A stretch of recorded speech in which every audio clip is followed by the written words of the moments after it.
Imagine o momento em que cada peça do celular conta uma história, e é exatamente isso que a história da Segunda Guerra Mundial faz com os eventos que moldaram o mundo.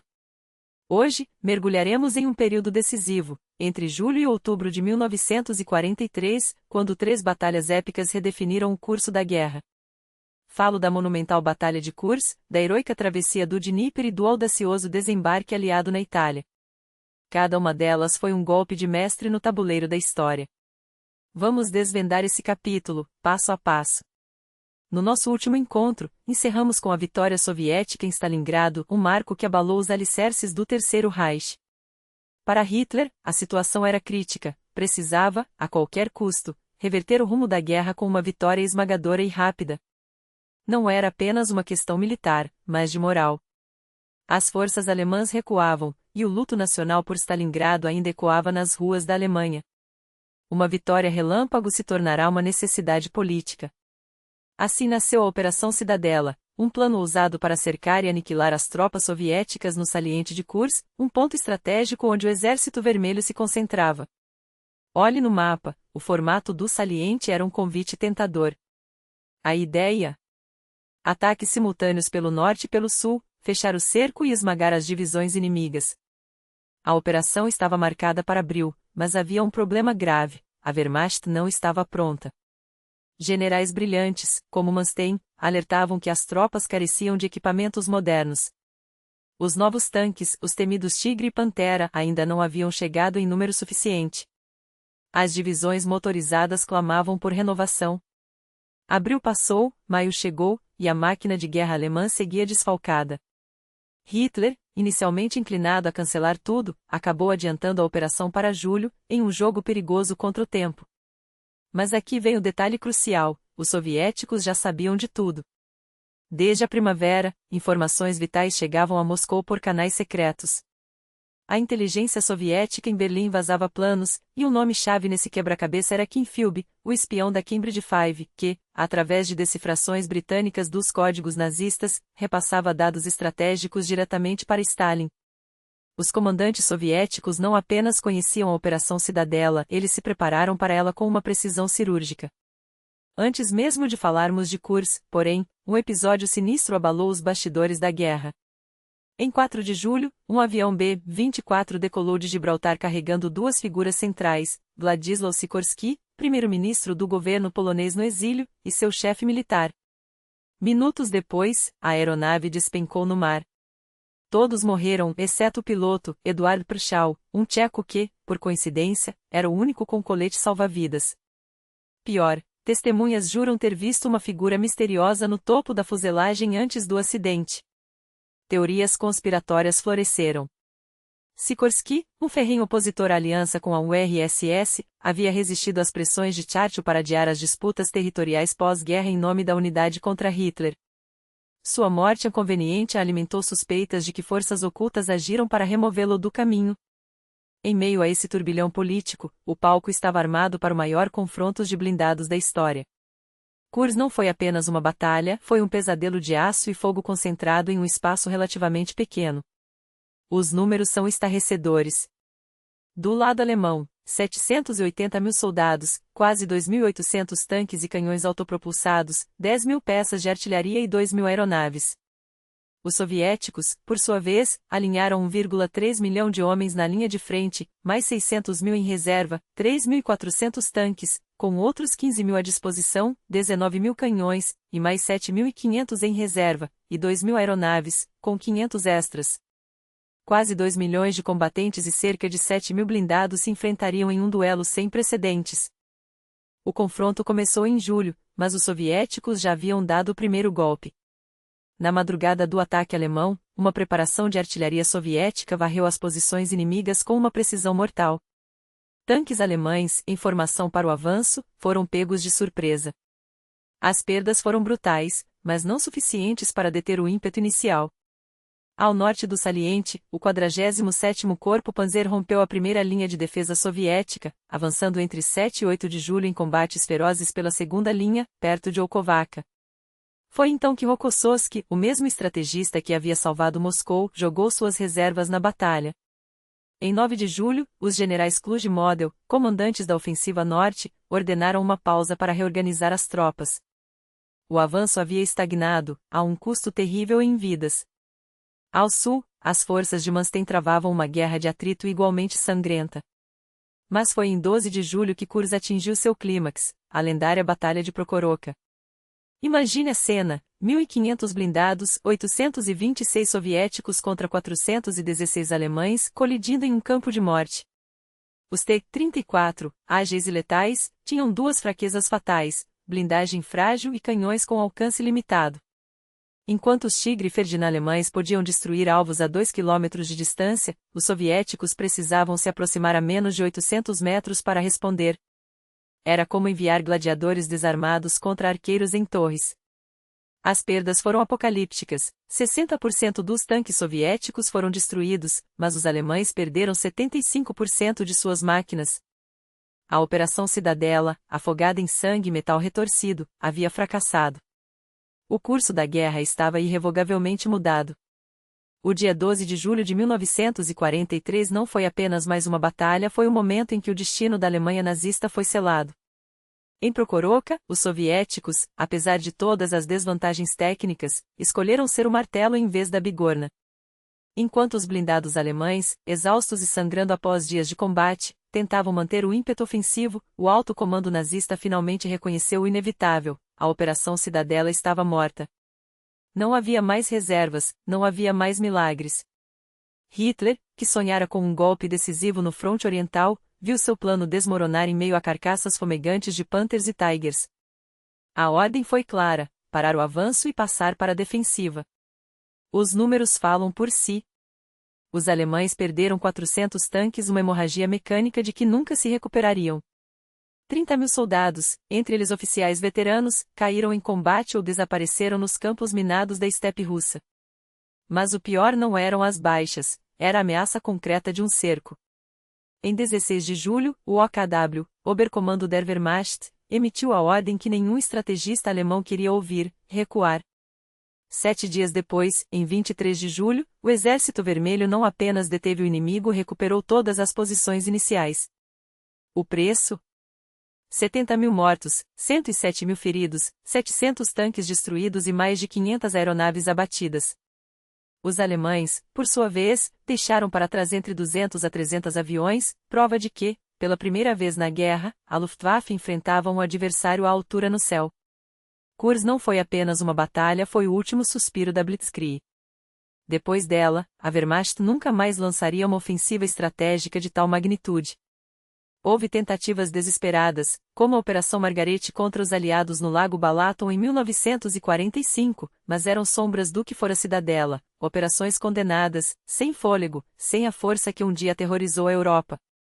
Enquanto os soviéticos celebravam sua vitória sangrenta, outro golpe estratégico era desferido a milhares de quilômetros dali. A Sicília ardia.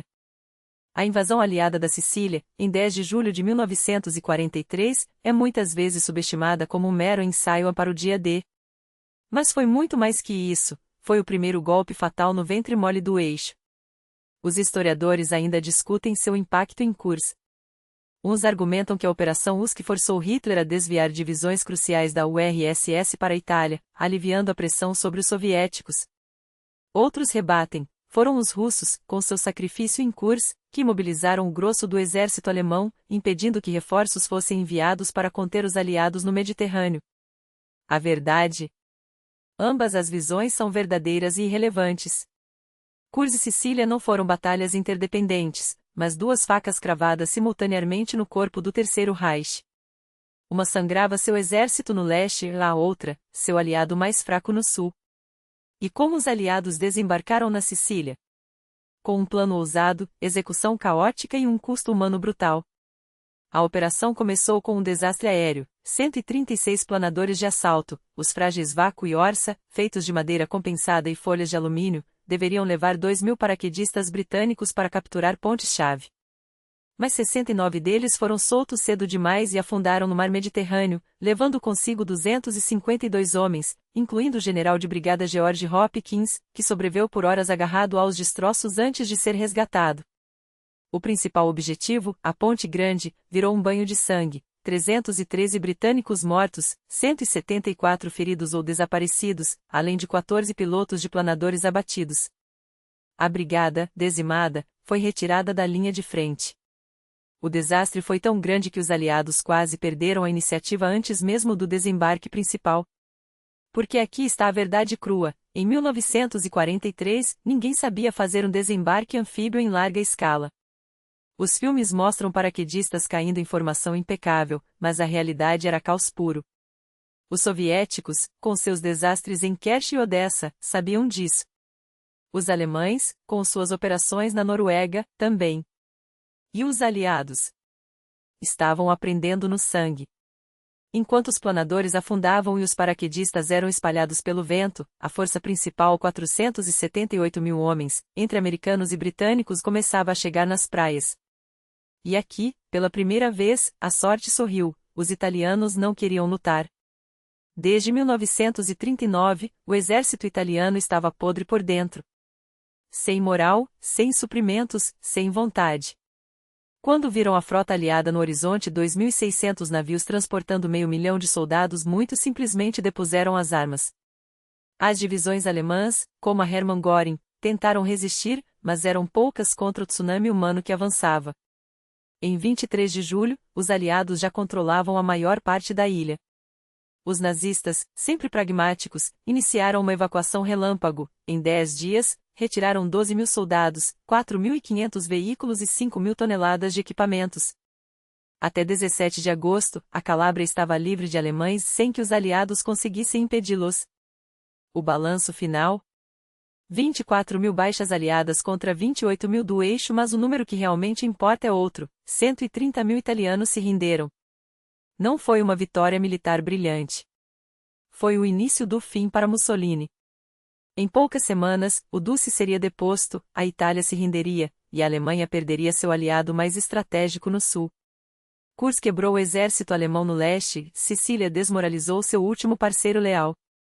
E enquanto os soviéticos avançavam implacavelmente para Berlim, os aliados preparavam seu próximo golpe, um que mudaria a guerra para sempre. Mas essa é uma história para quando falarmos de Normandia, onde o preço do erro seria ainda mais alto. Porque, em 1943, o mundo aprendeu uma lição: guerras não são ganhas apenas com coragem, são ganhas com logística, sorte e a capacidade de aprender com os mortos. Volte conosco ao fronte oriental, onde a máquina de guerra soviética, após esmagar os alemães em Kursk, não deu um segundo de respiro ao inimigo. Porque a estratégia aqui não era apenas vencer batalhas, era asfixiar o adversário. E como? Atacando em todos os pontos da linha de frente ao mesmo tempo. Parece loucura, não é? Um fronte que se estende por milhares de quilômetros, operações custosas, recursos espalhados. Mas havia um método nisso: negar aos alemães a capacidade de manobrar. Se você é atacado em todos os setores, não pode tirar tropas de um lugar para reforçar outro. Não pode concentrar suas divisões de elite onde o golpe soviético é mais forte. Não pode respirar. E foi exatamente isso que o alto comando soviético fez. A partir de meados de julho, e por todo agosto e setembro, uma série de ofensivas foi lançada em diferentes trechos do fronte, cada uma delas não apenas para infligir baixas, mas para paralisar a Wehrmacht. Porque a guerra não se ganha apenas com tanques e soldados, ganha-se quando o inimigo perde a capacidade de pensar. E o primeiro golpe certeiro veio com a Operação Kutuzov, a ofensiva estratégica de Orel, que começou em 12 de julho e se estendeu até 18 de agosto. Os números falam por si: 1,8 milhão de soldados soviéticos, superioridade esmagadora em artilharia, 2 a 3 vezes mais canhões, tanques, peças autopropulsadas e mais de 3.000 aeronaves. Uma força que, quando se põe em movimento, não conhece piedade. Em 29 de julho, Volkhov é libertado. Em 5 de agosto, Orel cai. Em 15 de agosto, Karachel. E em 18 de agosto, as unidades de choque soviéticas atingem a linha Hagen, o último bastião defensivo alemão antes de Briansk, uma fortaleza que os nazistas acreditavam inquebrável. Mas o avanço não para por aí. Porque cada quilômetro conquistado era um prego a mais no caixão da Blitzkrieg. E então, na noite de 5 de agosto, algo inédito acontece: Moscou rugiu. Pela primeira vez na história, a capital soviética celebra a libertação de Orel e Belgorod não com discursos, mas com salvas de artilharia. 2 regimentos dispararam 120 tiros cada, iluminando o céu em uma demonstração de força que ecoaria pelo resto da guerra. Stalin, sempre atento ao simbolismo, decretou: toda grande cidade libertada será saudada assim. Porque a União Soviética não apenas lutava, ela anunciava suas vitórias. Mas a um custo terrível. 112 mil mortos. 317 mil feridos. 2.500 tanques e canhões autopropulsados destruídos.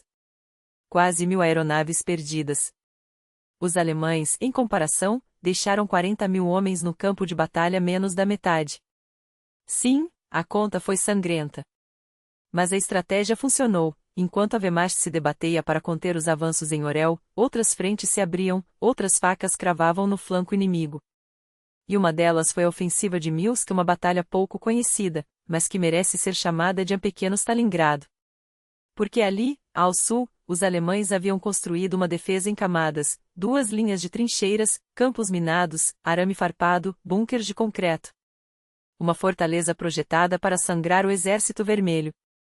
E sangrou. As tropas soviéticas romperam a primeira linha, avançaram 5 a 6 quilômetros em alguns setores, e então foram contidas. Os alemães jogaram tudo o que tinham, reservas, o 2º Corpo Panzer SS, a divisão das Reich. O ataque engasgou. Entre 22 e 23 de julho, os soviéticos ganharam mais alguns quilômetros, mas a um preço exorbitante. 4 regimentos cercados. Quase 100 mil baixas. Uma carnificina. Mas aqui está o detalhe cruel: mesmo falhando, a operação cumpriu seu propósito. Porque enquanto os soviéticos morriam em Minsk, os alemães eram forçados a desviar divisões críticas de 5 divisões blindadas do Donbas, uma divisão motorizada de Orel. Tropas que, de outra forma, estariam reforçando Kursk ou contendo outros avanços. Essa era a genialidade, e a brutalidade, da doutrina soviética: pequenos cortes estratégicos que sangram o inimigo até a exaustão. E não para por aí. Em 17 de julho, começa a ofensiva de Ziumbarvenkovo, outro golpe calculado. Preparação de artilharia e aviões esmagadora, depois o assalto ao rio Donetsk do Norte. Os combates foram dos mais ferozes da guerra, avanços de apenas 5 quilômetros, mas com perdas tão altas que fariam qualquer general ocidental recuar. Os soviéticos não resolveram a missão principal, mas cumpriram a secundária. Porque enquanto eles lutavam ali, os alemães eram obrigados a desgarrar 5 divisões blindadas do Donbas e uma divisão motorizada de Orel, justamente as tropas que poderiam ter salvado Orel da queda. Essa era a matemática da guerra soviética: perder homens para ganhar tempo, perder tanques para fixar o inimigo, perder batalhas para vencer a guerra. Enquanto isso, no oeste, os aliados não ficavam parados.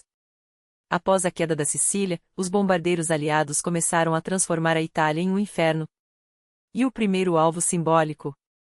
Roma. Em 19 de julho de 1943, 520 bombardeiros despejam 1.168 toneladas de explosivos sobre a cidade eterna. O bairro operário de São Lourenço é apagado do mapa. 3.000 civis morrem. O Papa protesta: Roma é um monumento. Mas os americanos respondem com cinismo: nós não bombardeamos igrejas. Bombardeamos Vauxhalls, estações de trem, e fábricas. Os italianos, aliás, nunca perdoariam Churchill por isso. Eles bombardearam Londres por anos, justificou o primeiro-ministro britânico. Agora é a vez deles. E não foi um incidente isolado. Em 13 de agosto, Roma é bombardeada novamente. O aeroporto de Ciampino vira escombros. Até março de 1944, a cidade seria atingida 12 vezes, com 60 mil toneladas de bombas caindo sobre ela. Nenhum apelo do Vaticano adiantaria. Porque a guerra não tinha mais espaço para piedade, só para cálculo. Mas se olharmos mais ao norte, veremos que o cerco a Leningrado também estava chegando ao fim. Em 22 de julho, começa a ofensiva de Mga, mais um capítulo na libertação da cidade que resistiu a 900 dias de bloqueio. A artilharia soviética, que por tanto tempo só pôde responder aos bombardeios alemães, agora ditava o ritmo. Os canhões do fronte de Leningrado começam a demolir sistematicamente as posições inimigas. E quando, em 22 de julho, as tropas soviéticas avançam sob cobertura aérea, fica claro, a Wehrmacht não aguentaria por muito mais tempo. Porque a máquina de guerra soviética havia aprendido a lição de 1941. Não bastava resistir. Não bastava contra-atacar. Era preciso esmagar.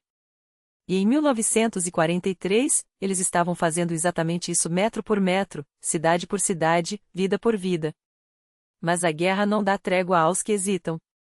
Em 2 de agosto, a Stavka emite uma diretriz cortante: o avanço está estagnado, os resultados são magros, e a paciência se esgota. A 67ª e 8ª Armeias recebem ordens taxativas: travar uma defesa implacável. Enquanto isso, no sul da Europa, os eventos se precipitam com uma velocidade aterradora. A elite italiana, aqueles mesmos que outrora juraram lealdade cega ao Duce, agora olha para o horizonte e vê apenas uma verdade inescapável: os aliados vencerão. E quando a derrota se torna inevitável, começa a caçada às bruxas. Mussolini, o homem que por 20 anos governou com um punho de ferro, vira o bode expiatório perfeito. Em 25 de julho, o Grande Conselho Fascista, um órgão que não se reunia desde 1939, porque o poder absoluto já não precisava de fachadas, é convocado sob pretexto de deliberações urgentes. Mas a armadilha está armada. Mussolini chega, acreditando ainda estar no controle, e sai algemado, levado sob escolta para uma audiência com o rei Vítor Emanuel III. Em questão de horas, é deposto, preso e substituído pelo Marechal Badoglio, que anuncia: a Itália se rende. Não apenas abandona o eixo, como se junta aos aliados. A traição é consumada. E assim, enquanto o fascismo italiano desmorona em meio a intrigas palacianas, o céu sobre a Alemanha se transforma em um inferno. Hamburgo, a joia do norte, torna-se alvo da fúria aérea aliada. Na noite de 24 para 25 de julho, 790 bombardeiros britânicos descarregam 2.400 toneladas de morte sobre a cidade. Primeiro, as bombas de alto explosivo rasgam telhados e esmagam edifícios. Depois, vêm as incendiárias, milhares delas transformando ruas em rios de fogo. O calor é tão intenso que o asfalto derrete. O ar, tão tóxico que os pulmões queimam antes mesmo que as chamas alcancem a carne. Um furacão de fogo ergue-se, sugando tudo em seu caminho, pessoas, móveis, até os gritos. 40.000 almas perecem naquela noite, a maioria asfixiada pelos gases venenosos, presas em abrigos que se tornaram armadilhas mortais. O vento dentro da tempestade atinge 240 km por hora, temperaturas superam 800 graus Celsius. Por 11 dias, ninguém consegue entrar na cidade. Nem os bombeiros. Hamburgo arde, e o mundo assiste, atônito, ao preço da guerra total. Agosto começa como julho terminou, com fogo e sangue. Desta vez, o alvo é a Romênia. Por quê? Porque Ploieti não é apenas uma cidade, é a artéria que alimenta a Blitzkrieg. 30% do combustível que move os tanques e aviões da Wehrmacht vem daqueles poços. Sem eles, a máquina de guerra alemã engasga. E os aliados sabem disso. Em 1º de agosto, 177 bombardeiros decolam dos aeródromos da Líbia, voando baixo, muito baixo, entre 15 e 100 metros para escapar dos radares. Quando chegam, é carnificina. As refinarias virarem torres de fogo em minutos. Tiros cruzam o céu, atiradores dos bombardeiros trocam disparos com artilheiros antiaéreos em um duelo suicida. Fumaça negra sobe a 300 metros, engolindo o sol. Em 27 minutos, o coração petrolífero da Romênia é reduzido a escombros fumegantes. Mas a vitória tem seu preço.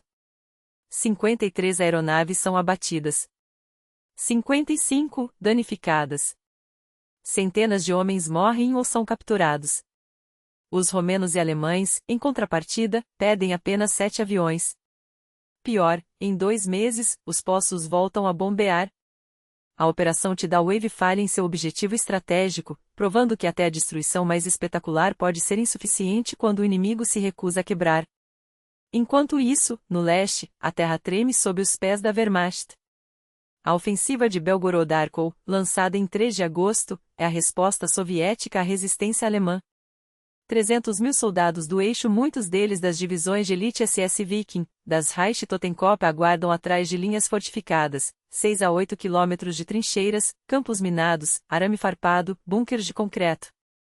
Manstein, o estrategista que salvou o flanco sul em Kharkov meses antes, sabe que não há mais espaço para manobras. A ordem de Hitler é clara: Kharkov deve ser mantida a qualquer custo. Por 13 dias, os soviéticos avançam metro a metro, pagando cada palmo de terra com sangue. Em 11 de agosto, o cerco à linha externa de defesa é rompido. 2 dias depois, as tropas de Voronezh-Steppe quebram as últimas barricadas nos arredores. Mas Kharkov não cai tão fácil. Os alemães, cercados, lutam como animais acossados. Tentativas de flanquear a cidade pelo oeste e sudeste falham, os abraços do cerco não se fecham. Até que, em 22 de agosto, o golpe final é desferido. Às 12 horas do dia seguinte, a bandeira vermelha hasteia sobre a praça central. Kharkov está livre. O custo? 15 divisões alemãs destruídas, incluindo 4 blindadas. 10.000 mortos, 32.000 feridos, 9.000 desaparecidos. Do lado soviético, 43.000 baixas fatais, 134.000 feridos. Números que gelam a alma, mas que revelam uma verdade brutal. Pela primeira vez, a balança de perdas começa a se equilibrar. A Wehrmacht sangra. E cada gota derramada é uma prova de que, agora, a maré da guerra mudou para sempre. A vitória em Kharkov não foi um triunfo isolado, foi a faísca que incendiou toda a campanha de libertação. Com a Wehrmacht em retirada e o moral soviético nas alturas, o alto comando não perde tempo. Em 13 de agosto, dá-se início à Operação Donbas, um golpe estratégico que mudaria o curso da guerra no sul. Mas antes de mergulharmos nesse avanço implacável, vamos por um instante mudar de cenário. Transporte-se comigo ao Pacífico, onde, enquanto os soviéticos esmagavam os alemães em terra, os americanos travavam uma guerra diferente, uma guerra de ilhas, radar e surpresas letais na escuridão. Você já ouviu falar do Antokyo Express? Era assim que os aliados chamavam os comboios japoneses que, como fantasmas, deslizavam entre as ilhas sob o manto da noite, transportando reforços, munição e soldados exaustos de volta à retaguarda. Mas na madrugada de 5 de agosto de 1943, esse expresso encontraria seu fim em um golfo escuro chamado Vela. 4 destruidores japoneses, carregando 2.000 homens, tanques e suprimentos, navegavam confiante rumo à ilha de Kolombangara. Eles não sabiam que, a quilômetros de distância, olhos eletrônicos os observavam. Às 23h20, o radar do USS Dunlap capta a coluna inimiga. Sem luar, sem visibilidade, apenas pontos brilhantes em uma tela. Às 23h41, sem aviso, sem tiro de advertência, os americanos disparam torpedos guiados por radar, uma tecnologia que, naquela noite, selaria o destino da esquadra japonesa. 3 minutos depois, o Arashi é atingido por 3 torpedos simultâneos e explode em chamas. O Ajikaze afunda às 23h51. O Kawakaze resiste até a 1h08 da manhã. Em menos de 1 hora, 3 destruidores japoneses vão ao fundo, levando consigo mais de 1.000 homens. Os sobreviventes, jogados ao mar, afogam-se na escuridão. A Batalha do Golfo de Vela não foi apenas uma vitória tática, foi um aviso. A guerra estava sendo decidida não só pela coragem, mas pela superioridade tecnológica. Quem dominava a noite, dominava o futuro. Enquanto o Pacífico ardia em combates noturnos, no fronte oriental, a máquina de guerra soviética não dava trégua. 7 de agosto, começa a ofensiva de Smolensk, uma operação que, em apenas 2 semanas, empurraria os alemães 40 quilômetros para trás, libertaria a cidade de Spaz-Demens e imobilizaria 23 divisões inimigas, incluindo 6 blindadas. O preço? 104.000 baixas soviéticas. Mas cada metro conquistado era um prego a mais no caixão da Blitzkrieg. Os alemães, agora, não apenas recuavam, corriam. E então, 13 de agosto, o martelo desce sobre o Donbas. Uma operação monumental, com 1 milhão de soldados soviéticos, 21.000 canhões, 1.257 tanques e 1.500 aeronaves enfrentando um inimigo superado em números e moral. Os alemães, com 540.000 homens, 5.500 canhões e 900 tanques, tentam segurar a linha. Em vão. 16 de agosto, o fronte sul soviético parte para o ataque. 30 de agosto, com o apoio de um desembarque anfíbio, Taganrog é libertada. A grupo de exército sul está à beira do colapso. Hitler, finalmente, autoriza a retirada para trás do Dníper, mas é tarde. 1 de setembro, os alemães recuam em toda a frente. 4 de setembro, Kalinov é tomada.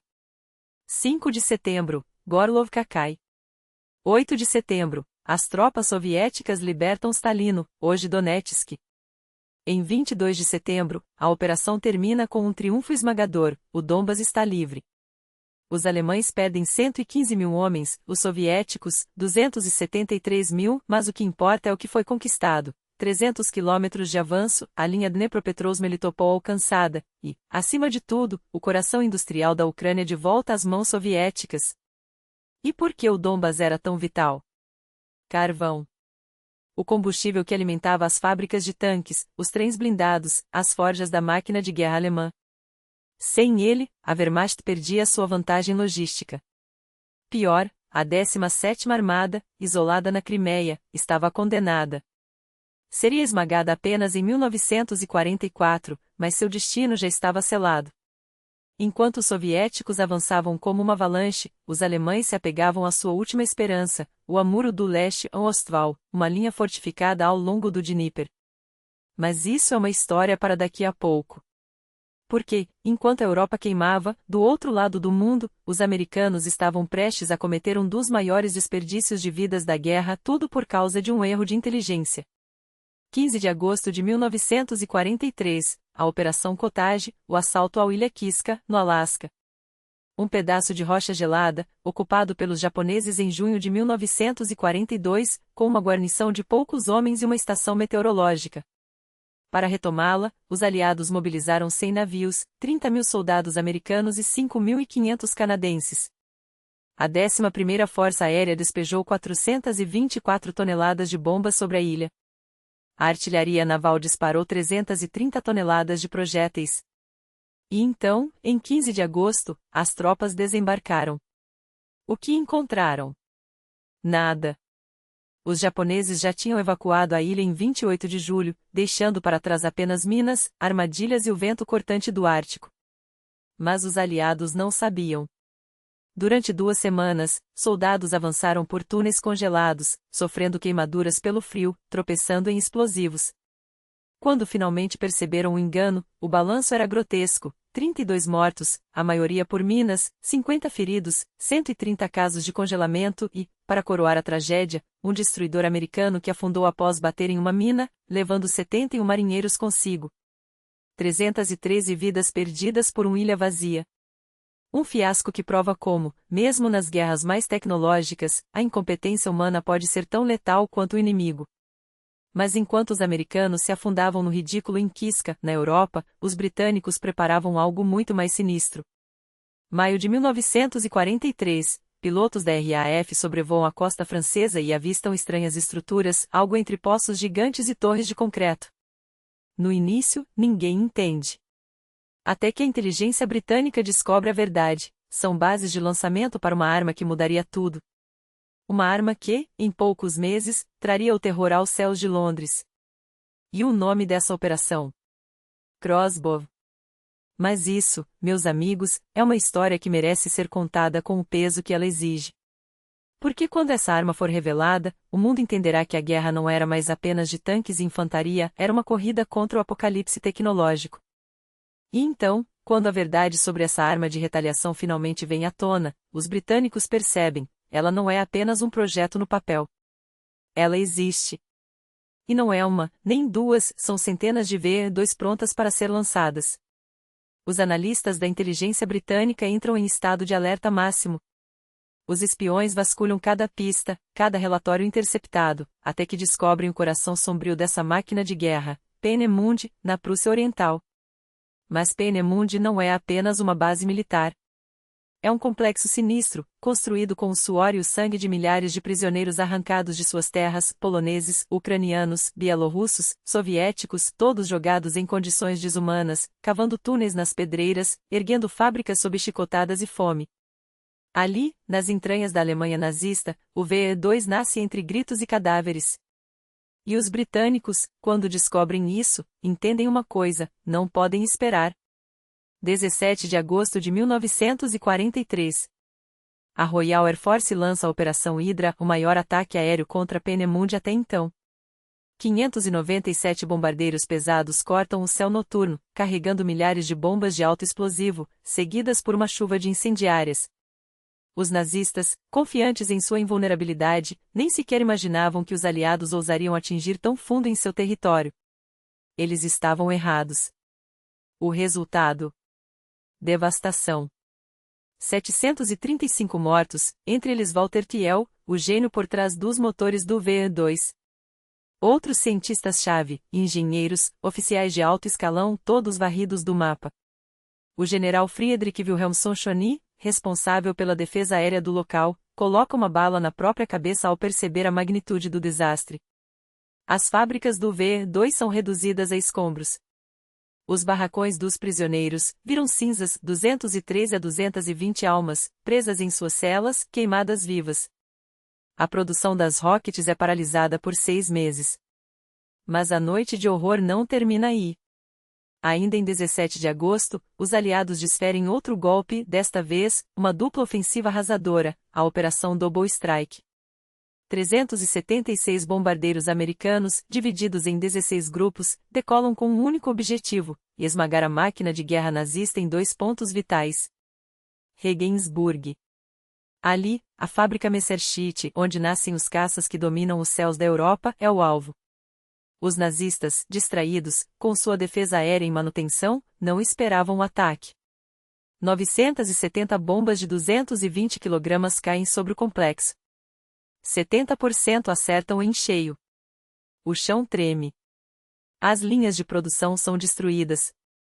24 bombardeiros abatidos, mas o estrago está feito, nenhum avião sai dali nas 3 semanas seguintes.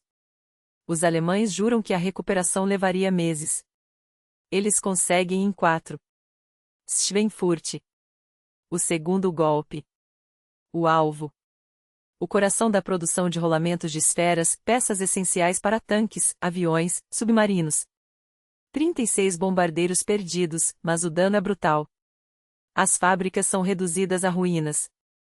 Porém, não o suficiente. 2 meses depois, os nazistas voltam a produzir.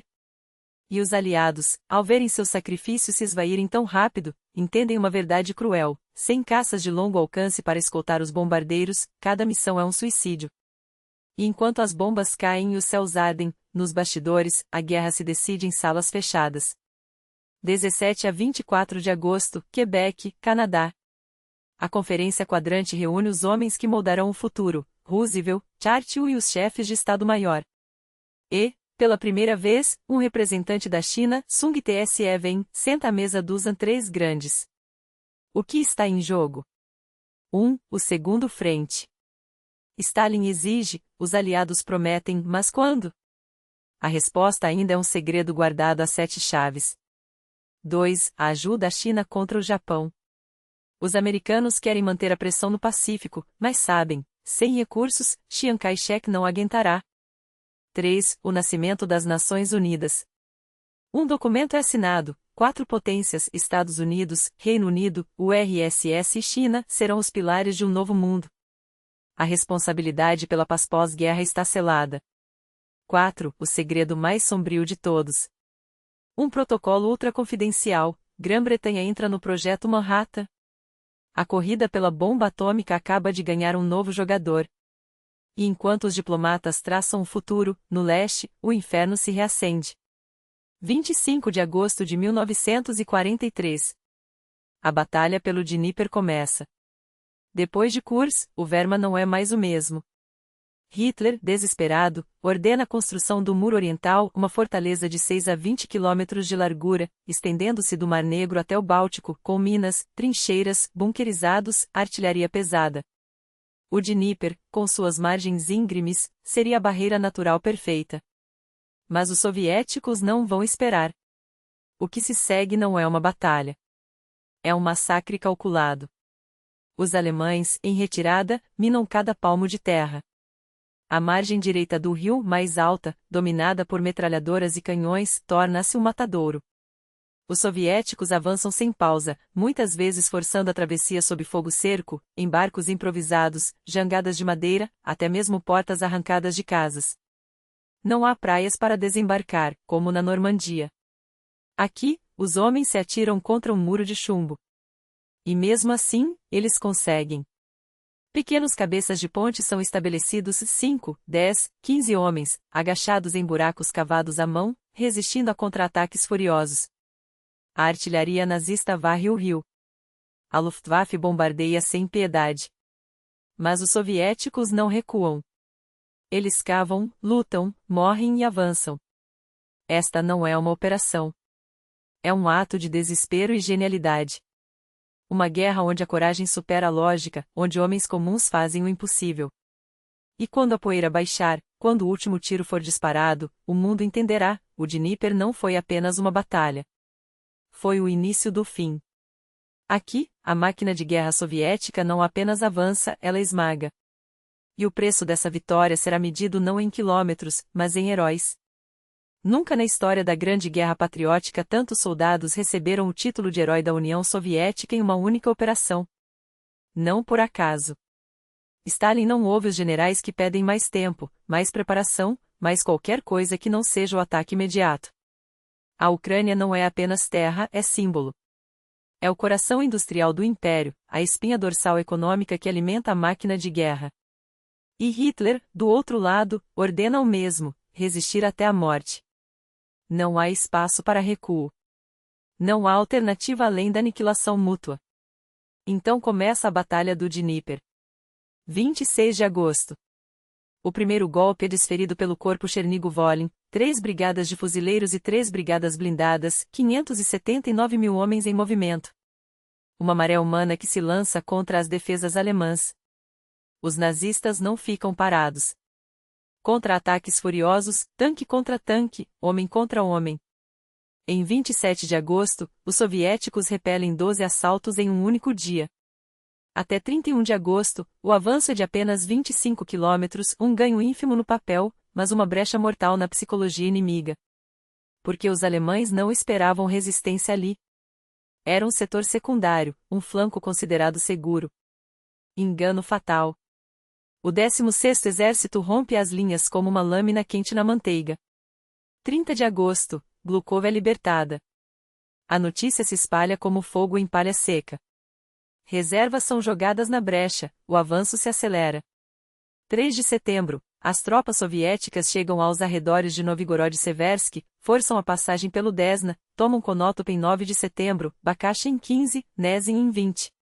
230 quilômetros em 3 semanas.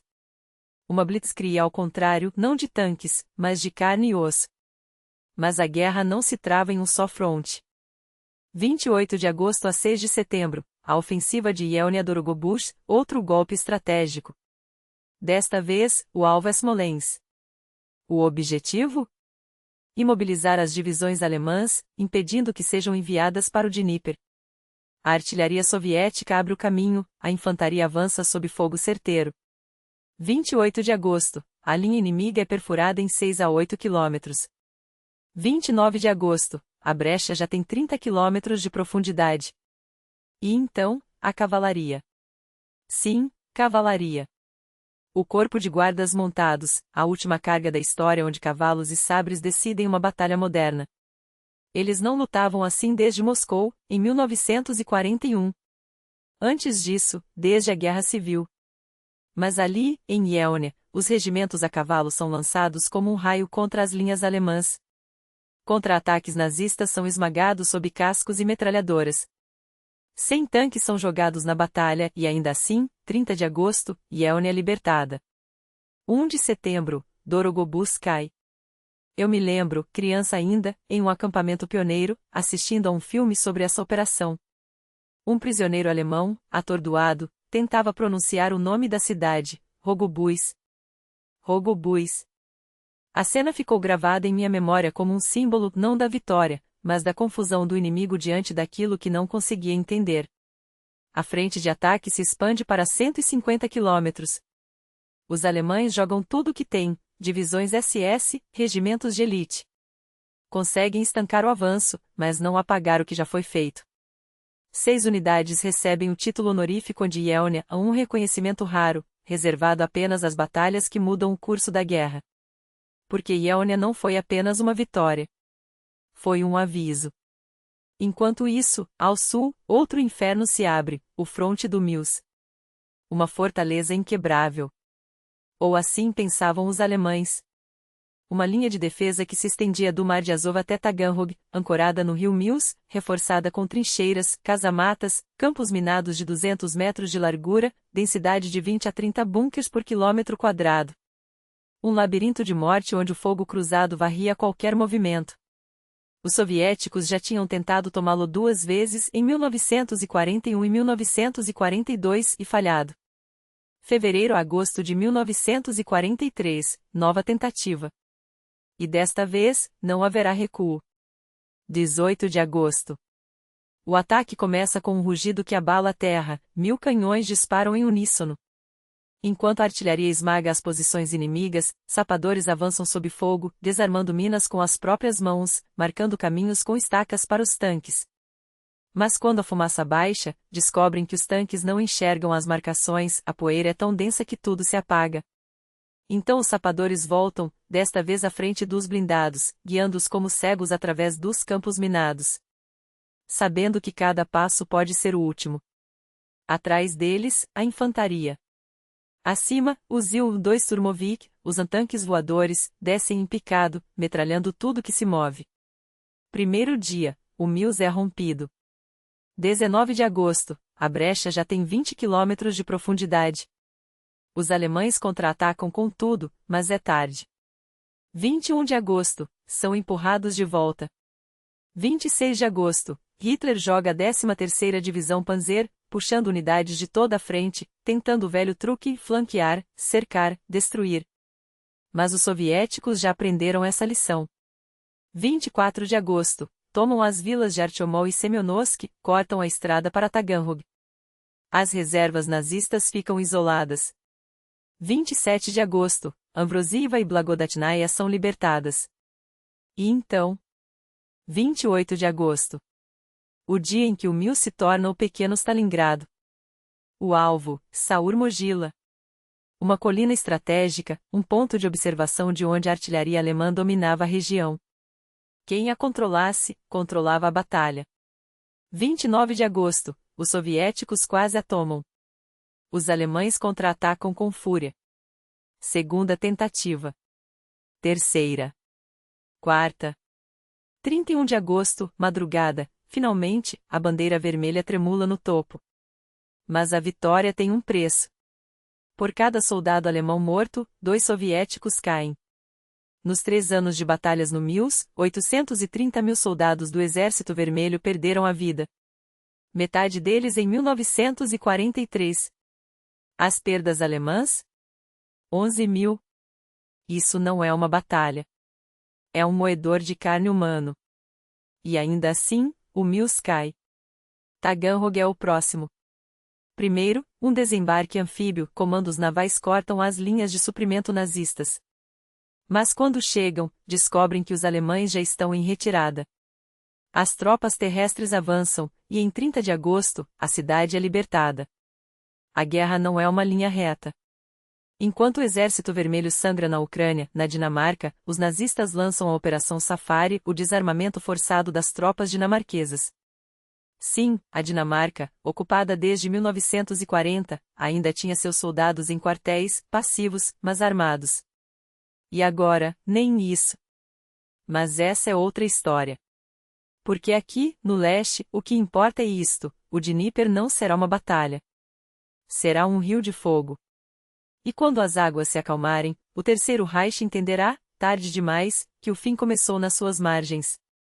Enquanto os depósitos de armas dinamarqueses são esvaziados e, às 4 horas da madrugada do dia 29 de agosto, as tropas locais começam a ruir sob o peso da ocupação, os primeiros confrontos sérios, onde os dinamarqueses ousam resistir, custando a vida a 7 soldados alemães, o Reich, com seu cinismo habitual, batiza a campanha de A Fronteira da Manteiga. Sim, porque se havia o fronte oriental, sangrento e implacável, a Dinamarca era apenas um teatro de operações tão suave quanto um queijo cremoso. Assim termina agosto de 1943, com ironia e a ilusão de que algumas batalhas podem ser ganhas sem derramamento de sangue. Mas o verdadeiro sangue, o que decide guerras, corre a milhares de quilômetros dali. 1º de setembro. A Operação Briansk começa. E não é uma ofensiva qualquer. Historiadores militares a classificam como uma das mais eficientes da guerra, se medirmos o custo pelas conquistas. A nona armada do General Model, um dos poucos estrategistas que ainda inspiram respeito em Hitler, tenta assegurar o terreno contra o avanço do fronte de Brianz. Mas Brianz não é apenas uma região no mapa, é um pesadelo logístico, um labirinto de florestas onde os partisans agem como facas nas costas da Wehrmacht. Falarei deles em breve, de como duas operações, Puchinia e Concerton, transformaram a retaguarda alemã em um inferno de trilhos retorcidos e pontes explodidas. Por enquanto, foquemos no avanço. 1º de setembro, as tropas soviéticas cruzam o rio Desna em um único ímpeto, avançando 70 quilômetros em um dia. 70. Não é um erro de digitação. É a velocidade de um exército que sabe que o tempo, agora, joga a seu favor. Capturam Plaus, na margem oeste, e em 13 de setembro, os nós ferroviários de Brianz 1 e Brianz 2 já estão em mãos soviéticas. As linhas de suprimento alemãs são cortadas. Não há mais como reforçar as posições. 11 de setembro, com o apoio dos partisans, libertam Brianz. Os alemães recuam em debandada. E então vem a caçada. 20 de setembro, uma força mecanizada improvisada, cavalaria, tanques, infantaria motorizada é lançada atrás do inimigo em retirada. A 50ª Armada avança, ultrapassa a fronteira da Bielorrússia, e em 6 de outubro, libertam Kotins. Até 3 de outubro, o fronte de Brianz já atingiu o rio Soch, cruza-o, e estabelece uma nova cabeça de ponte. Os números falam por si. Perdas irrecuperáveis de apenas 2,5% do efetivo inicial envolvido na operação. Compare com Kutuzov, onde o custo foi de 8,8%. Quase 99% das tropas soviéticas que começaram a batalha ainda estão de pé. Os alemães, por sua vez, perdem 6 divisões de infantaria só na defesa de Brianz. Agora, os partisans. 2 operações, executadas no outono de 1943, mudaram o jogo na retaguarda nazista. A primeira, Operação Puchinia, deserto. Seu alvo: as bombas d'água das estações ferroviárias. Sem água, os trens não andam. Sem água, os motores superaquecem. Sem água, os soldados morrem de sede. O plano previa a destruição de 232 bombas até 15 de janeiro. Conseguiram explodir 43. Falta de explosivos, falta de tempo. A operação engasgou. Mas foi apenas um ensaio. A segunda? A Guerra dos Trilhos. Iniciada em 3 de agosto, estendendo-se até meados de setembro, abrangeu a Bielorrússia e a Ucrânia. A ordem era uma só: destruir. Não alguns trilhos. Não alguns trechos. Todos. Na primeira noite, 42 mil trilhos foram ao chão. Os alemães, desesperados, desviaram tropas para guardar linhas, caçar partisans, reparar danos, enquanto, a cada explosão, seus suprimentos para o fronte minguavam. Em semanas, os números são estarrecedores: 215 mil trilhos destruídos, 836 composições ferroviárias anuladas, 3 trens blindados, sim, aqueles monstros de aço que ainda assombravam a guerra, reduzidos a sucata. A Wehrmacht teve que desviar 5.000 vagões-plataforma e centenas de locomotivas da Polônia e da própria Alemanha só para substituir o que foi perdido. A logística nazista levou um golpe de que nunca se recuperaria. E então veio Concerton. A partir de 19 de setembro, estendendo-se até novembro, 193 formações partisans, mais de 120 mil combatentes, transformaram a Bielorrússia, a Ucrânia, os Bálticos e até a Crimeia em um campo minado gigante. 900 quilômetros de frente, 400 quilômetros de profundidade. Alvos: 150 mil trilhos, de um total de 11 milhões na zona ocupada, 1.000 composições ferroviárias, 72 pontes, 58 guarnições inimigas. Resultado: a capacidade das ferrovias alemãs caiu 40%. Quase metade do que Berlim precisava enviar para o fronte simplesmente não chegava. Os partisans faziam o trabalho sujo, e faziam bem. Enquanto isso, na Europa Ocidental, os aliados começam a apertar o cerco. 3 de setembro, a Operação Baiton. Americanos e britânicos, sob comando de Montgomery, desembarcam na Itália. 200 mil homens em Salerno, Calábria e Taranto. Os italianos se rendem quase sem lutar. Um regimento alemão, sozinho, tenta defender 27 quilômetros de costa porque o alto comando nem acreditava que uma invasão daquele porte fosse possível. Quando percebem, é tarde. 8 de setembro, a Operação Eixo. As tropas alemãs marcham para o norte da Itália, tomam os passes alpinos, desarmam as divisões italianas que ainda resistem, as que querem lutar ao seu lado são absorvidas, as outras, desmanteladas. O rei e seu governo fogem de Roma em um avião rumo a Brindisi. A Itália mergulha no caos, guerra civil. Uns lutam com os aliados. Outros, com os nazistas. Alguns, leais ao fantoche de Mussolini, presos, mas ainda perigosos, formam guarnições fascistas e tentam manter o controle. O sangue italiano agora se derrama contra italiano. Em 2 semanas de combates, os aliados tomam o sul da Itália, mas esbarram na primeira linha defensiva alemã, a linha Volturno, uma cicatriz de concreto e aço que corta a península de mar a mar. As baixas são pesadas, 2.000 mortos, 3.000 desaparecidos, 7.000 feridos. Os alemães perdem 3,5 mil. Mas o avanço para. E então, 4 de setembro, em Moscou, acontece algo que, à primeira vista, não tem nada a ver com a guerra. Stalin se encontra com. Naquele mesmo 4 de setembro, enquanto as tropas aliadas se debatiam na linha Volturno e os soviéticos preparavam o assalto a N, nos salões do Kremlin, algo de profundamente simbólico e estrategicamente calculado estava prestes a acontecer. Stalin, o homem que havia ordenado o fechamento de milhares de igrejas, o exílio de bispos e a execução de sacerdotes, recebe em audiência os mais altos hierarcas da Igreja Ortodoxa Russa, os metropolitas Sérgio, Aleixo e Nicolau. Imagine a cena. Os mesmos muros que abrigaram as purgas, os processos farsa e a sistemática erradicação da fé agora testemunham um gesto que, à primeira vista, parece um milagre. A Igreja, reduzida a cinzas após 1917, humilhada, perseguida, proibida de respirar, é convidada a sentar-se à mesa com o ditador que a esmagou. E não se trata de uma reunião protocolar. Stalin não apenas ouve, ele concede. O patriarcado de Moscou é restaurado. Revistas teológicas recebem luz verde para circular.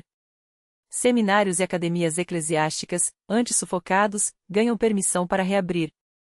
Não haverá obstáculos, declara o líder soviético, como se as décadas de terror fossem um mero mal-entendido. Mas por que agora? Porque, justamente quando a máquina de guerra nazista avança sobre Stalingrado e Leningrado, quando o solo soviético treme sob os tanques de Guderian, Stalin decide estender a mão à mesma instituição que lhe ajudou a destruir.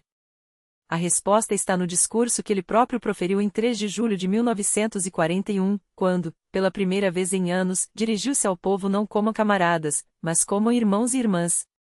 Palavras arcaicas, quase medievais, extraídas do vocabulário da Rússia czarista e, mais importante, do imaginário ortodoxo. Era um apelo direto à memória coletiva, aquela fé que, apesar de tudo, ainda ardia nas almas dos milhões de camponeses que agora seguiam para frente. Se a pátria estava em perigo, se a própria existência da Rússia estava em jogo, então talvez, até Deus pudesse ser útil. E assim, a Igreja, que há 20 anos era sinônimo de inimigo do povo, vira peça-chave na mobilização moral. Os hierarcas, em troco, não hesitam, no dia seguinte à reunião, 5 de setembro, enviam a Stalin uma carta de gratidão, proclamando o início de uma nova era nas relações entre Estado e Igreja. Era uma aliança de conveniência, sim, mas uma aliança que mudaria o curso da história. A partir daquele momento, a cruz ortodoxa voltaria a ser vista nos uniformes dos soldados. Ícones como a Virgem de Vladimir seriam levados em procissão pelas ruas de Moscou, como se a própria cidade fosse um bastião sagrado. E os sacerdotes, antes perseguidos, agora abençoariam as armas que iriam esmagar os invasores. Enquanto isso, a 1.500 quilômetros dali, no Mar Negro, outra batalha decisiva estava prestes a começar. A fortaleza que o Reich julgava inquebrável. A cidade era um pesadelo de concreto e aço. Os alemães a haviam transformado em uma armadilha mortal, cada colina, uma bateria de artilharia, cada rua, um labirinto de ninhos de metralhadoras, cada casa de pedra que dava para o mar, um bunker improvisado. As redes antitorpedo e os campos minados tornavam a baía uma ratonera. E, para coroar, as alturas ao redor dominavam toda a área portuária, qualquer movimento na água ou em terra era imediatamente varrido por fogo cruzado. Mas o alto comando soviético não tinha escolha. N era a chave para desmontar a linha azul, a última grande barreira alemã no Cáucaso.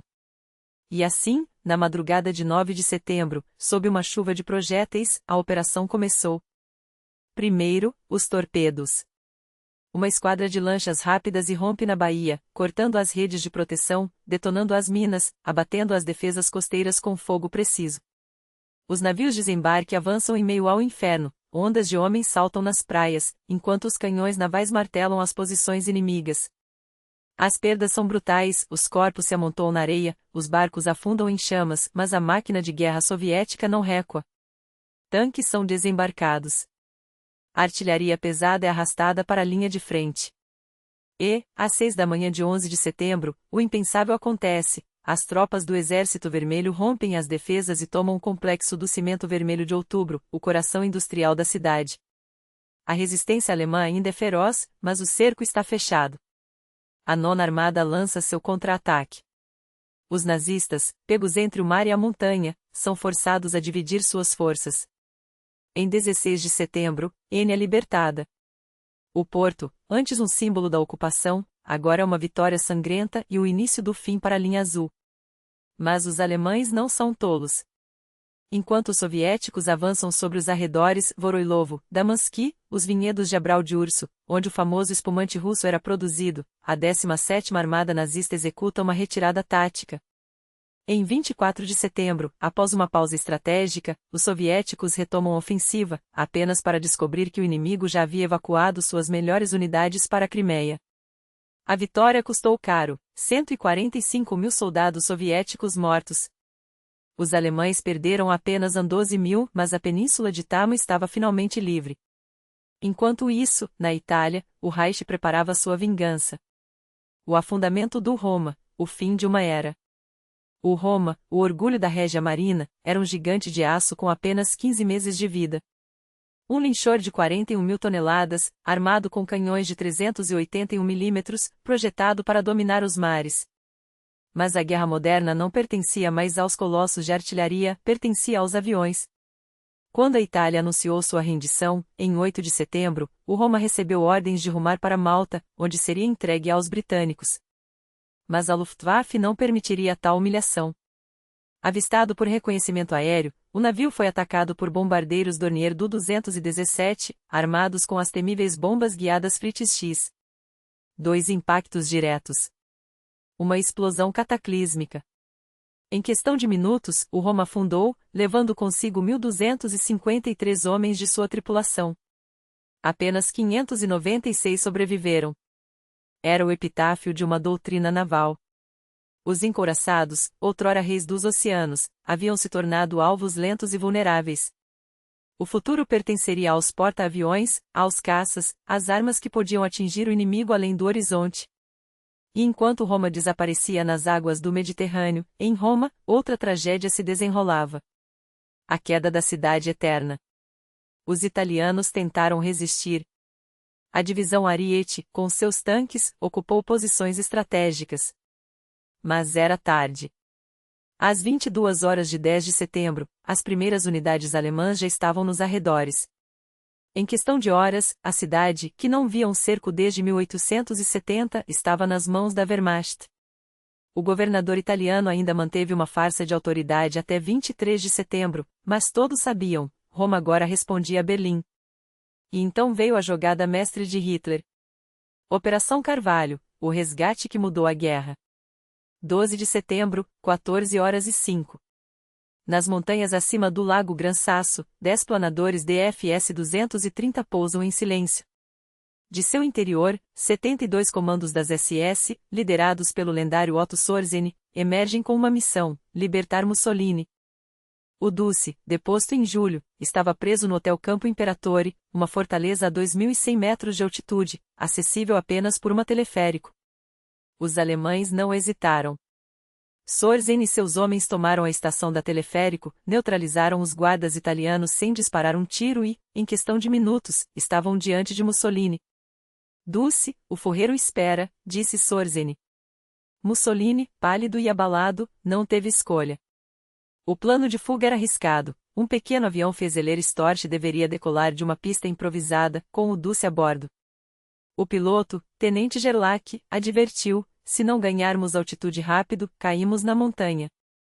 Mas, contra todas as probabilidades, a aeronave decou e Mussolini, que minutos antes era um prisioneiro, agora voava para a Áustria, rumo ao encontro com Hitler. Em 14 de setembro, os dois ditadores se encontraram em Rastenburg. O resultado: a criação da República Social Italiana, um estado fantoche, uma sombra grotesca do antigo regime fascista, que agora lutaria ao lado da Alemanha contra seus próprios compatriotas. A Guerra Civil Italiana havia começado. E enquanto a Itália se dilacerava, no leste, o Exército Vermelho escrevia outro capítulo de sua ofensiva implacável. Smolensk, o cerco que esmagou a Wehrmacht. 23 de setembro. As tropas do general Sokolowski cortam as últimas rotas de suprimento alemãs ao sul de Smolensk. A armadilha está armada. Em questão de dias, as divisões da Wehrmacht, cercadas, são esmagadas entre dois frontes. Os soviéticos forçam o Dnieper, libertam Roslavo e, até 2 de outubro, avançam 145 quilômetros, abrindo caminho para a Bielorrússia. Mas a máquina de guerra não para. Na noite de 17 de setembro, um desantem de 1.000 homens é lançado em Berdiansk, na costa do Mar de Azov. A operação é ousada, quase suicida, mas é apenas o início. O Exército Vermelho está em movimento, e nada, nem o inverno que se aproxima, nem a resistência desesperada dos alemães, conseguirá detê-lo. A guerra havia entrado em sua fase mais cruel. E o mundo jamais seria o mesmo. Enquanto os soviéticos avançavam como uma avalanche sobre o leste europeu, outro drama sangrento se desenrolava no sul da Europa, um drama que expôs a fratura definitiva entre aliados que outrora marchavam lado a lado. A Itália, cujo exército fora durante anos o parceiro mais fraco e menos confiável da Alemanha, agora se transformava em um campo de batalha interno, onde a lealdade se media não por uniformes, mas por balas. Em Berdiansk, o desantem soviético tomou a cidade em menos de 2 horas, sem um único tiro de resistência alemã. Os invasores simplesmente recuaram, concentrados em um problema muito mais urgente, o colapso da Itália. E aqui a história se torna brutal. Falamos da Regia Exercito como um exército ineficaz e, de fato, em grande parte o era, mas nem todos os italianos aceitaram a rendição sem luta. Houve momentos em que, percebendo que a guerra estava perdida, eles se voltaram contra seus antigos aliados com uma fúria desesperada. Na Grécia, onde divisões italianas estavam aquarteladas, a ordem de Hitler para que se juntassem às forças alemãs foi recebida com uma recusa categórica. Em Aqui, estourou uma rebelião, unidades regulares do exército italiano pegaram em armas contra os nazistas. A resposta alemã foi rápida e impiedosa. Em apenas 5 dias, até 26 de setembro, o levante foi esmagado. Mas o que veio depois foi um banho de sangue calculado para servir de exemplo. 5.155 italianos foram fuzilados. Seus corpos, queimados em fogueiras improvisadas ou jogados ao mar. Alguns, arrastados para navios, encontrariam um fim ainda mais trágico, afundados pela aviação britânica, que, sem saber, selou o destino de milhares de prisioneiros em 3 embarcações torpedeadas ou explodidas em campos minados. Na ilha de Cefalônia, outro capítulo de resistência, 280 oficiais italianos foram executados por se recusarem a entregar as armas. No vizinho Kos, 103 soldados compartilharam o mesmo destino. Os sobreviventes? Enviados para campos de concentração, onde a maioria não sobreviveria. Era assim que a Alemanha agradecia a seus aliados de ontem. Enquanto isso, no leste, a máquina de guerra soviética não dava trégua. Em 21 de setembro, Chernigo foi libertada. 2 dias depois, Poltava virou palco de combates tão ferozes que sua queda, em 24 de setembro, pareceu um milagre de resistência. Mas o verdadeiro teste viria com a operação aerotransportada do Dnieper, uma jogada ousada, quase imprudente, lançar 4.500 paraquedistas atrás das linhas inimigas para desestabilizar a retaguarda alemã. O plano, no papel, era brilhante. Na prática, virou um desastre calculado. Os aviões decolaram às 18h30 de 24 de setembro, mas desde o início tudo deu errado: falta de combustível, sobrecarga, coordenadas perdidas. Dos 500 voos planejados, apenas 300 decolaram. E quando os pilotos enfrentaram o fogo antiaéreo alemão, o caos se instalou. 13 aeronaves nem encontraram a zona de pouso e voltaram à base. uma delas jogou seus homens direto no rio Dniepr, afogados antes mesmo de tocar o solo. Outros paraquedistas foram lançados sobre posições soviéticas, confundidos com alvos inimigos. 230 homens acabaram espalhados pelo território, tentando se reunirem em meio a um inferno de balas e traição. Stalin não perdoou. Em 3 de outubro, uma diretiva furiosa foi enviada a Zhukov e Vatutin, responsabilizando-os pelo fiasco. As 1,5 brigadas aerotransportadas restantes foram retiradas do frente de Voronezh para evitar, nas palavras do próprio ditador, mais uma estupidez do comando. Os números finais? 3.000 soldados alemães mortos, 15 trens com equipamentos destruídos, 52 tanques incinerados. Mas do lado soviético, 3.500 paraquedistas mortos, 200 capturados. Uma carnificina estratégica onde o sucesso tático não apagou o custo humano.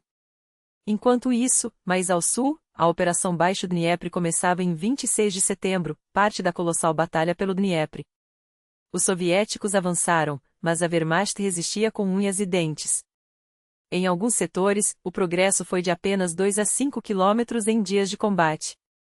Os alemães, sob o comando de Manstein, executavam uma retrada mestre, enquanto seguiam os soviéticos em Kremenchuk, evacuavam sistematicamente tanques, canhões e tropas para a margem oeste do rio.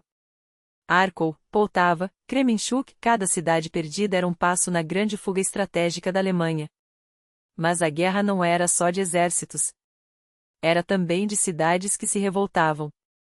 Em Nápoles, o ódio pela ocupação nazista explodiu em 27 de setembro. Tudo começou com a morte de alguns soldados alemães e a resposta foi imediata: 4.000 italianos arrastados para trabalhos forçados. Em 22 de setembro, o comando alemão decretou: todos os homens entre 18 e 33 anos seriam deportados. Foi a gota d'água. O levante começou nas ruas.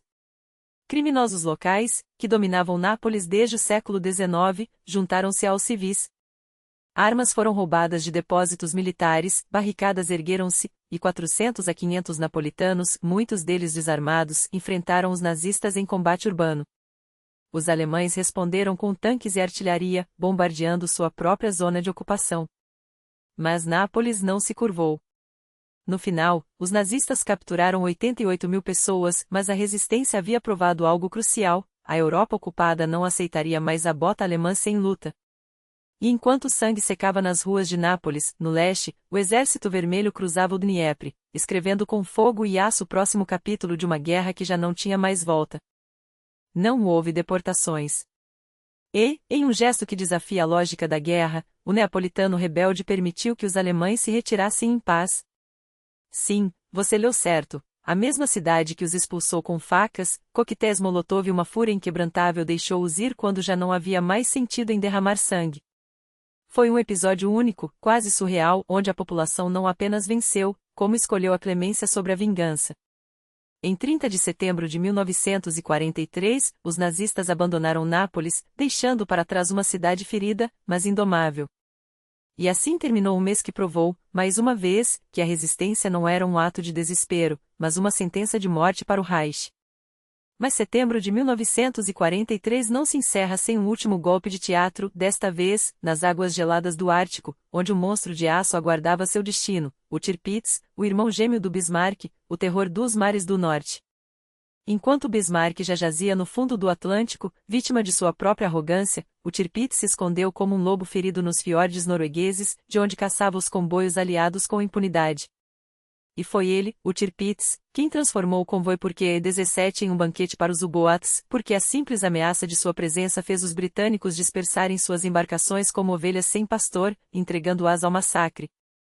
Os aliados sabiam, enquanto o Tirpitz respirasse, o Ártico seria um cemitério flutuante. Até que veio a Operação Source. Não eram kitens japoneses, aqueles torpedos humanos carregados de fanatismo e desesperança. Eram algo quase tão audacioso, mini-submarinos da classe X, tubarões anões de 15 metros, tripulados por homens que sabiam que a missão era praticamente suicida. 6 deles partiram. Apenas um chegou. Mas um bastou. O Tirpitz dormia em Cafford, blindado por redes antitorpedo, baterias antiaéreas e a confiança de que nenhum inimigo ousaria penetrar seu santuário. Até que, na madrugada de 22 de setembro, o tenente Donald Cameron e sua tripulação de 3 homens deslizaram como sombras até o casco do gigante. A primeira carga explodiu junto à torre de artilharia César, rasgando o casco e inundando os depósitos de combustível. A segunda detonação foi ainda mais devastadora. A Torre Dora, com suas armas de 380 mm, foi arremessada aos céus como um brinquedo quebrado. Água jorrou por cada fresta, os sistemas hidráulicos falharam, e as torres de artilharia, orgulho do Tirpitz, ficaram presas, inúteis, como garras de um leão aleijado. O navio não afundou. Mas estava morto. Sem guindastes na Noruega capazes de reparar danos daquela magnitude, o Tirpitz tornou-se um alvo estático, um elefante ferido à espera do golpe final. Os alemães gastariam 6 meses e recursos preciosos tentando ressuscitá-lo, até 3 de abril de 1944, quando aviões britânicos finalmente o afundaram de vez. Mas a Operação Source já havia escrito seu epitáfio em setembro: o monstro estava neutro. E aqui entra a ironia da história, porque os britânicos souberam onde o Tirpitz se escondia graças a um homem que, tecnicamente, não deveria nem estar voando. Leonid Elkin, piloto soviético de 26 anos, sobrevoou a Noruega em 12 de setembro a bordo de um PE-2, descendo até a borda das nuvens como um falcão em picada. Lá, entre o fogo antiaéreo e o risco constante de ser abatido, ele avistou aquilo, uma silhueta colossal ancorada no fiord, o Tirpitz, rodeado por seus guardiães, o Charnhorst e o Lutzow. 3 vezes Elkin circundou o alvo, enquanto as explosões rasgavam o céu ao seu redor. 3 vezes ele fotografou o navio, com uma precisão que salvou centenas de vidas aliadas. Quando pousou em território soviético, entregou as imagens ao NKVD, que as repassou a Moscou, que as enviou à Marinha Britânica. Detalhe: Elkin já havia perdido um olho 6 meses antes, em outro voo de reconhecimento, quando foi atingido por estilhaços. Os médicos o declararam inapto. Ele se recusou a aceitar. Convenceu o comissariado militar a deixá-lo voltar aos céus, argumentando que ainda enxergava o suficiente para matar nazistas. E assim, com um olho só, descobriu o esconderijo do navio mais temido do Ártico. 2 semanas depois, Elkin partiu em mais uma missão. Nunca voltou.